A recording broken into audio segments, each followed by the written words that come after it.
Hello and welcome my dear students.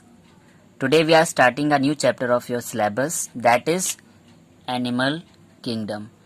Animal Kingdom पढ़ने से पहले हमने Plant Kingdom और Biological Classification को कंप्लीट कर लिया है। अब हम एक बार Biological Classification के अंदर जो हमने Kingdom Animalia वाला पोर्शन मैंने बोला था कि ये आपका एक कंप्लीट चैप्टर में डिटेल्ड में है, तो आज हम इस एनिमल किंगडम वाले चैप्टर को स्टार्ट कर रहे हैं। सो इस वीडियो को बहुत ध्यान से देखिएगा और बहुत इंटरेस्टिंग वीडियो होने वाला है। सो चलिए स्टार्ट करते हैं। फर्स्ट ऑफ ऑल हमें पता होना चाहिए कि हम एनिमल किंगडम्स में किन एनिमल्स को रखते हैं। So animal kingdom possess all the multi cellular eukaryotes which are heterotrophic in nature, यानी कि एनिमल किंगडम में वो सारे ऑर्गेनिज्म आएंगे जो कि मल्टी सेलुलर होंगे, यानी कि जिनमें बहुत सारी सेल्स होंगी, सिंगल सेल नहीं होगी।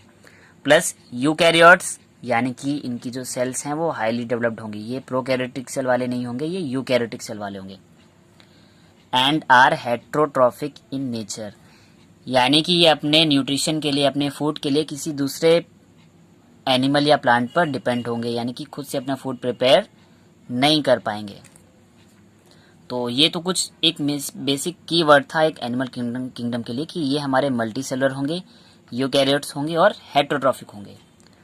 अब जैसा कि हमें पता है चाहे प्लांट हो चाहे एनिमल्स हो, अब नाउ अ डेज हमने बहुत सारी करीब मिलियन ऑफ स्पीशीज जो हैं आइडेंटिफाई कर ली हैं एनिमल्स की और प्लांट की। तो बहुत डिफ़िकल्ट हो सकता है कि हम एक साथ मिलियन ऑफ स्पीशीज को स्टडी करें, तो इसी वजह से हम क्या करते हैं, इनका क्लासिफिकेशन कर देते हैं। So classification is very important because it is difficult to study million of species.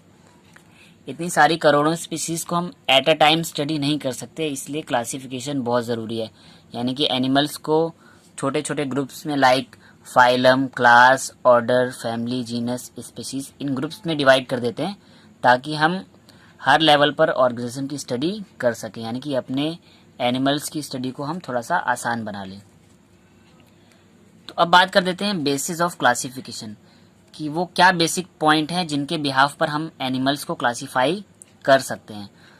और इन बेसिस में आज हम पहला बेस पढ़ेंगे लेवल ऑफ ऑर्गेनाइजेशन। तो पहले तो हम ओवरऑल देख लेते हैं क्या क्या बेसिस हैं हमारे क्लासिफिकेशन के लिए। So body features like arrangement of cell, यानी कि हमारे बॉडी में जो सेल्स हैं वो किस तरह से अरेंज हैं।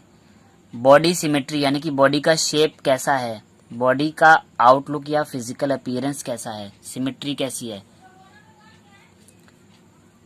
थर्ड कंडीशन है नेचर ऑफ सीलोम। अब ये सीलोम क्या होती है ये अभी मैं नेक्स्ट वीडियोस में आपको डिस्क्राइब कर दूंगा। नेक्स्ट है पैटर्न ऑफ डाइजेस्टिव, सर्कुलेटरी और रिप्रोडक्टिव सिस्टम, यानी कि किसी भी ऑर्गेनिज्म को उसके हम डाइजेस्टिव सिस्टम, उसके सर्कुलेटरी सिस्टम या उसके रिप्रोडक्टिव सिस्टम के बेसिस पे भी अलग अलग ग्रुप्स में क्लासीफाई कर सकते हैं। So these are some common basis which we are used as a basis of animal classification. तो इन्हीं कुछ आधारों पर कि एनिमल की बॉडी की सिमेट्री कैसी है, सेल का अरेंजमेंट कैसा है, उसके बॉडी के जो ऑर्गन सिस्टम हैं वो किस तरह से वर्क कर रहे हैं, इन्हीं के बेसिस पर हम ऑर्गेनिज्म को क्लासीफाई करते हैं। तो सबसे पहला जो हमारा क्लासिफिकेशन का बेस है that is level of organization. तो लेवल का मतलब है कि हम किस लेवल पे ऑर्गेनिज्म को देख रहे हैं। वो या तो सेलुलर लेवल पे हो सकता है, यानी कि बहुत सारी सेल्स हो सकती हैं किसी ऑर्गेनिज्म में, टिश्यू लेवल पे भी हो सकता है, ऑर्गन लेवल पे भी हो सकता है एंड सो ऑन। तो सबसे पहले अगर हम बात करते हैं सेलुलर लेवल की, तो समझ लीजिए सेलुलर लेवल जो है, अब मैंने जैसा कि बोला एनिमल किंगडम में सारे मल्टी सेलुलर आएंगे, यानी कि यूनिसेलुलर ऑर्गेनिज्म की बात यहाँ पर नहीं होगी। तो मल्टी सेलुलर ऑर्गेनिज्म जो हैं एनिमल्स में स्टार्ट होते हैं स्पंजेस से। अब जो स्पंजेस हैं वो हैं फाइलम पोरीफेरा के मेंबर। तो ध्यान रखिएगा फाइलम पोरीफेरा से स्टार्ट होता है हमारा एनिमल किंगडम।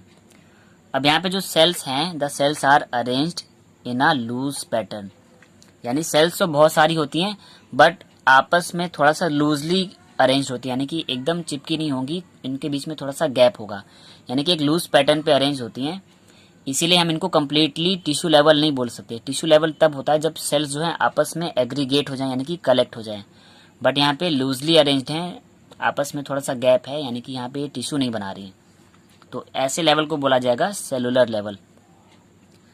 अब सेकेंड लेवल की बात करें, यानी कि टिश्यू लेवल ऑफ ऑर्गेनाइजेशन, तो बहुत सारी सेल्स जो फंक्शनली सेम हो, यानी कि कई सारी सेल जो एक ही टाइप का फंक्शन कर रही हैं, वो सारी मिलकर क्या बना लेती हैं, टिश्यू बना लेती हैं। So we can say that the cells performing same function are arranged into tissues, यानी ऐसी सेल जो एक ही टाइप का फंक्शन कर रही हैं वो एक टिश्यू में अरेंज हो जाएंगी। और टिश्यू लेवल ऑफ ऑर्गेनाइजेशन का जो एग्जांपल है वो है फाइलम सीलेंट्रेट्स के मेंबर। तो जितने भी सीलेंट्रेटा के मेंबर हैं वो उनमें जो लेवल ऑफ ऑर्गेनाइजेशन है बॉडी का वो टिश्यू लेवल का देखा गया है। अब हम बात करते हैं ऑर्गन लेवल की। तो आपको पता है अब बहुत सारे टिश्यू मिलकर एक ऑर्गन बना देंगे, तो ऐसे लेवल को बोलेंगे हम organ level of organization. So organ level में हम कह सकते हैं when tissues are grouped to form organ, यानी कि जब बहुत सारे टिश्यूज मिल जाएंगे और एक कंप्लीट ऑर्गन बना देंगे। तो जिन ऑर्गेनिज्म में ऑर्गन देखने को मिलेंगे, यानी कि ऑर्गन लेवल डेवलप हो जाएगा, ऐसे ऑर्गेनाइजेशन को हम बोलेंगे ऑर्गन लेवल ऑफ ऑर्गेनाइजेशन। और ये देखा गया है फाइलम प्लेटीहेलमिन्थेस के मेंबर में, यानी कि हम पोरीफेरा में थे, यानी कि स्पंजेस में थे तो सेलुलर लेवल था। एक फाइलम आगे बढ़े सिलेंट्रेटा में तो हमको टिश्यू लेवल देखने को मिला, और कुछ फाइलम और आगे आए तो प्लेटीहेलमिन्थेस में हमको कंप्लीटली वेल डेवलप्ड ऑर्गन देखने को मिल रहा है, यानी कि ऑर्गन लेवल ऑफ ऑर्गेनाइजेशन देखने को मिल रहा है। अब हमें पता है जो ऑर्गन होते हैं वो एक पर्टिकुलर फंक्शन के लिए बने होते हैं। तो ऑर्गन्स, जब बहुत सारे ऑर्गन्स मिल जाएं और वो एक पर्टिकुलर फंक्शन को ही काम के लिए ही वर्क करें, यानी कि जब हम बहुत सारे ऑर्गन्स को एक साथ जोड़ दें और वो एक ही सिंगल फंक्शन के लिए साथ में वर्क करें, तो उन ऑर्गन्स का एक सिस्टम बन जाएगा, इसलिए उसे हम बोलेंगे organ system level. So various organ group together to form an organ system, यानी कि बहुत सारे ऑर्गन जो मिलकर किसी बॉडी के एक फंक्शन को करा ले जाएं, ऐसे ऑर्गन्स के ग्रुप को बोल देंगे ऑर्गन सिस्टम। तो ऑर्गन सिस्टम का जो ऑर्गेनाइजेशन है देखा गया है और हायर फाइलम्स में लाइक एनेलिडा। एनेलिडा का जो मोस्ट कॉमन एग्जांपल है लाइक अर्थवर्म, यानी कि जो हम केचुए को देखते हैं ये एनेलिडा का मेंबर है। यहाँ पे ऑर्गन सिस्टम देखने को मिलता है। अर्थ्रोपोडा, यानी कि जितने भी हमारे इंसेक्ट वगैरह हैं ये सारे अर्थ्रोपोडा के मेंबर हैं। मोलस्क में एक्वेटिक एनिमल आ जाते हैं, इकाइनोडर्मेटा में भी एक्वेटिक एनिमल आ जाते हैं। और कॉर्डेट, ऐसे एनिमल जहाँ पे कॉर्डा प्रेजेंट हो। कॉर्डा मीन्स बैकबोन, यानी कि हमारी जो रीढ़ की हड्डी है इसे बोलते हैं कॉर्डा, यानी कि जहाँ पर भी कॉर्ड डेवलप होने लगे उन ऑर्गेनिज्म को बोल दिया गया है कॉर्डेट्स। तो जितने भी हायर ऑर्गेनिज्म है Annelida, Arthropoda, Mollusca, Echinodermata and Chordata, यहाँ पे ऑर्गन सिस्टम देखने को मिलता है, यानी कि बहुत सारे ऑर्गन्स जो हैं मिलकर एक काम करते हैं। मैं एक एग्जांपल देता हूँ ऑर्गन सिस्टम का, लाइक जैसे कि हमारा डाइजेस्टिव सिस्टम होता है, तो अगर हम ह्यूमन के डाइजेस्टिव सिस्टम की बात करें तो वहाँ पर कितने सारे ऑर्गन्स आ जाते हैं। देखिए mouth, buccal cavity, pharynx, oesophagus, stomach, stomach के बाद लिवर है, पेनक्रियाज है, स्मॉल इंटेस्टाइन, लार्ज इंटेस्टाइन। तो बहुत सारे ऑर्गन्स हैं और ये साथ में मिलकर केवल एक काम कर रहे हैं, डाइजेशन का। तो इस तरह से ये सारे जो ऑर्गन्स हैं, जितने भी ऑर्गन जो डाइजेशन में हेल्प कर रहे हैं वो मिलकर एक ऑर्गन सिस्टम बना लेंगे और इस ऑर्गन सिस्टम को हम बोल देंगे डाइजेस्टिव सिस्टम। ऐसे जो ऑर्गन रेस्पिरेशन में हेल्प करेंगे उनके सिस्टम को बोल दिया जाएगा रेस्पिरेटरी सिस्टम। तो इस तरह से जहाँ पर कई सारे ऑर्गन्स मिलकर एक सिंगल वर्क को परफॉर्म करेंगे वहाँ पर बोला जाएगा ऑर्गन सिस्टम ऑफ ऑर्गेनाइजेशन। अब इस बिहाफ पे कुछ और कैटेगरीज को में डिवाइड किया गया डाइजेस्टिव सिस्टम को। एक तो होता है कंप्लीट डाइजेस्टिव सिस्टम और एक होता है इनकम्प्लीट। इनकम्प्लीट डाइजेस्टिव सिस्टम में क्या होता है कि वैसे तो हमें पता है कि हर हायर ऑर्गेनिज्म में दो ओपनिंग होती है, एक माउथ होता है और एक एनस होती है। बट कुछ फाइलम होते हैं लाइक प्लेटीहेलमिन्थेस, वहाँ पर केवल एक सिंगल ओपनिंग होती है जो कि माउथ और एनस दोनों की तरह वर्क करेगी। मीन्स ये फूड को इंगेस्ट करने में भी और फूड को एक्सक्रीट करने में, दोनों में ही हेल्प करेगी एक सिंगल ओपनिंग। तो इस टाइप के डाइजेस्टिव सिस्टम को बोलते हैं incomplete digestive system. Means when a digestive system has only a single opening which serve as both mouth and anus, so called incomplete digestive system. यानी ऐसा सिस्टम जहाँ पे एक सिंगल ओपनिंग है, वही माउथ और एनस दोनों ही काम कर ले, तो इनकम्प्लीट। और दूसरी तरफ कंप्लीट डाइजेस्टिव सिस्टम में क्या होगा, it has two openings mouth and anus, so called complete digestive system. यानी कि कंप्लीट डाइजेस्टिव सिस्टम में हमारा पहली ओपनिंग माउथ होगी और लास्ट ओपनिंग होगी एनस, यानी कि दो ओपनिंग्स होंगी। यानी कि जो डाइजेस्टिव सिस्टम है वो माउथ से लेकर एनस तक कंप्लीट है, तो उस वजह से इसे बोला गया कंप्लीट डाइजेस्टिव सिस्टम। एक और एग्जांपल दें तो हम इसी तरह से हम रेस्पिरेटरी सिस्टम को भी दो कैटेगरीज में डिवाइड कर सकते हैं।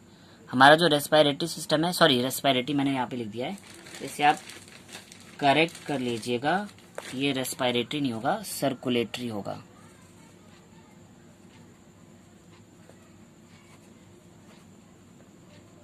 ठीक है।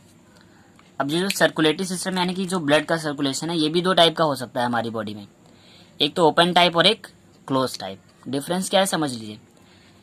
Open type in which blood is pumped out of heart directly to the tissues and cells, यानी हमारे हार्ट से निकलने वाला ब्लड अगर डायरेक्टली मिल जाए टिश्यूज से या सेल्स से, तो ऐसे टाइप के सर्कुलेशन को बोलते हैं हम ओपन टाइप सर्कुलेशन। अब क्लोज में क्या होता है, in which blood is circulated through a series of vessels, यानी कि जो ब्लड है वो डायरेक्टली सेल्स से और टिश्यू से जाकर नहीं मिलेगा, वो कई वेसल से होकर जाएगा, लाइक आर्टरी, वेन और कैपिलरीज से होकर जाएगा कहाँ पर, to the tissues and cells. तो ओपन टाइप में हमारा जो ब्लड है वो हार्ट से निकलकर डायरेक्टली सेल्स और टिश्यू के कांटेक्ट में आ गया था, इसलिए एसिड सर्कुलेशन को बोल दिया ओपन टाइप।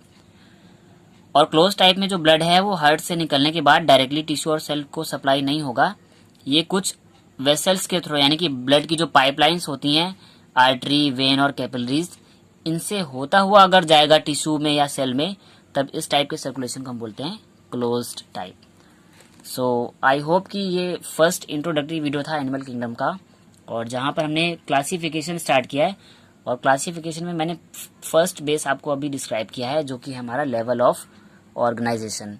कुछ और भी बेसिस हैं जिनको हम नेक्स्ट वीडियोस में डिस्कस करेंगे।